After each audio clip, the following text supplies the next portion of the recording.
قاسم ڈاکو چور لوگوں کو اذیت کرنے والا تکلیف دینے والا کوئی نہیں جاتا, لوگ بھاگ جاتے بازار میں اذیت.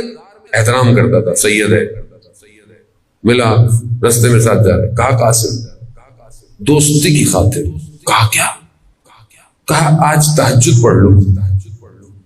کہا میں نماز نہیں پڑھتا, آپ مجھے کہہ رہے تہجد پڑھ لو.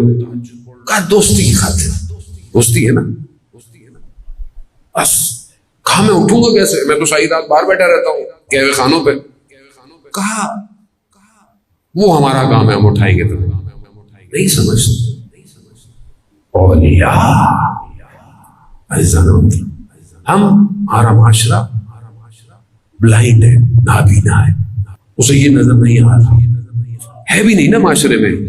ابھی تو معاشرہ اتنا ماڈرن ہو گیا ہے, اس کو مطلب اس نئے سیٹ اپ میں اولیاء ہے ہی نہیں, ولی ہے ہی نہیں.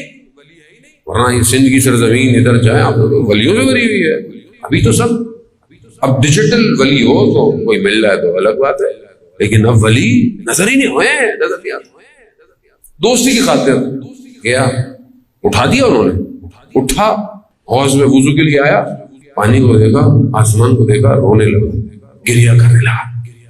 کہا پروردگار میں گناہ گار, میں جانتا ہوں میری عبادت میں کچھ نہیں ہے, مگر ان کے صدقے جو تیرے ولی ہیں جو عبادت کر رہے ہیں مجھے معاف کر.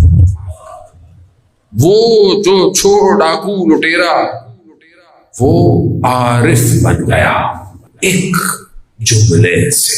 ایسا نفس چاہیے نگاہ کرے پلٹ دے ایسا. لیکن یہاں تیاری تو ہو, کچھ زمینہ تو ہو, کچھ تو ایسی زمین ہو کہ جس پہ کچھ کاشت کیا جائے.